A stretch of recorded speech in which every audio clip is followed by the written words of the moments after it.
Que lors d'une interview qui s'était passée à Moscou, après le sommet de Pétersbourg, on m'avait posé une question à savoir est-ce que nous n'avons pas une crainte, est-ce que nous n'avons pas des appréhensions quant au départ de la MINUSPA ou des forces étrangères au Mali.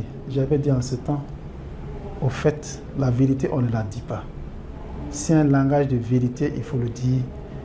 Les forces souvent internationales présentes sur les territoires ne font qu'appliquer une politique de certaines organisations ou de leurs pays qui sont des positions très partisanes. Et c'est ce qui s'est passé pour le Mali, j'avais dit ça.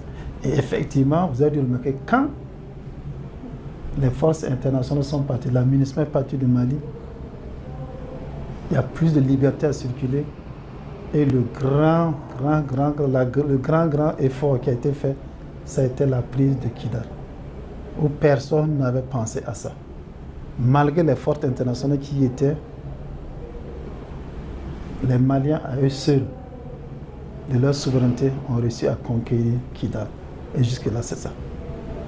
Alors que c'est un fait qui était là, et les forces étrangères, comme elles n'ont fait que contribuer à accentuer cette séparation. Depuis maintenant, c'est réglé. Pour le Burkina, c'est la même chose.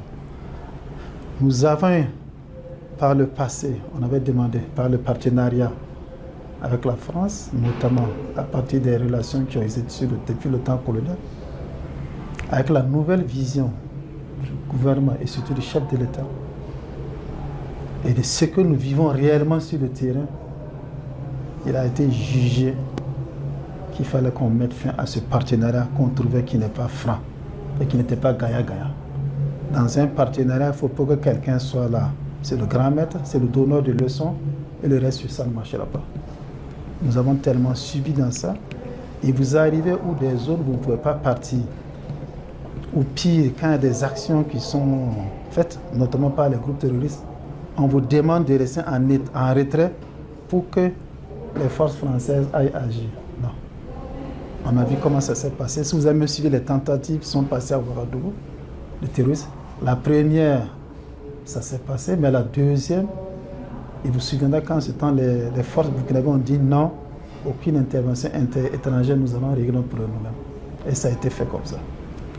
Cela veut dire qu'effectivement, avec le départ de ces forces étrangères, et particulièrement françaises, qui d'ailleurs ne nous servaient pas trop, peut-être servaient d'autres intérêts, il faut le dire, nous avons eu, nous avons pris la décision de nous gérer nous-mêmes.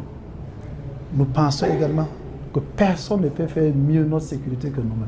On ne compte sur personne pour ça. On peut nous aider, on peut nous donner du soutien, mais on ne pourra pas faire cette guerre parce que nous-mêmes, ça nous ferait mal que quelqu'un d'autre vienne mourir pour nous. C'est qu'on demande qu'on nous appuie, qu'on nous aide. Et c'est dans ça que nous allons et nous gagnons. Ces forces sont parties, non seulement de ça, on a pris une indépendance pour diversifier notre partenariat comme il le faut. On traite avec qui on veut, les yeux ouverts, en plein soleil. Nous savons qu'il y a des pays qui coopèrent, mais ils coopèrent dans la cachette. Nous, on coopérera avec qui on veut et dans la lumière.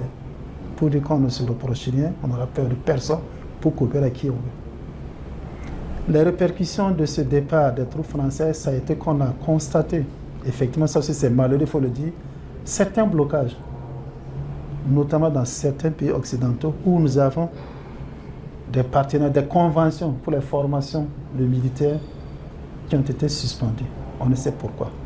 Pire, au lieu que les gens nous soutiennent pour combattre le terrorisme dont eux-mêmes ils reconnaissent d'origine, à savoir que c'est Al-Qaïda, Daesh, AQMI, rien n'est fait pour combattre ce terrorisme au Burkina Faso. Rien n'est fait pour nous aider. Au contraire, nous avons voulu faire des acquisitions à partir de nos ressources propres, nos ressources des populations pour payer du matériel. On s'est vu opposer des blocages de licences par de grands pays occidentaux. Et ça, il n'y a aucune logique dedans. Nous avons alors compris quelle était vraiment cette logique autre des relations internationales. Ça n'a fait qu'ouvrir les yeux des dirigeants que nous sommes, mais aussi ouvrir les yeux de l'ensemble du peuple burkinabé, à savoir comment traiter, comment être sûr de sa fierté.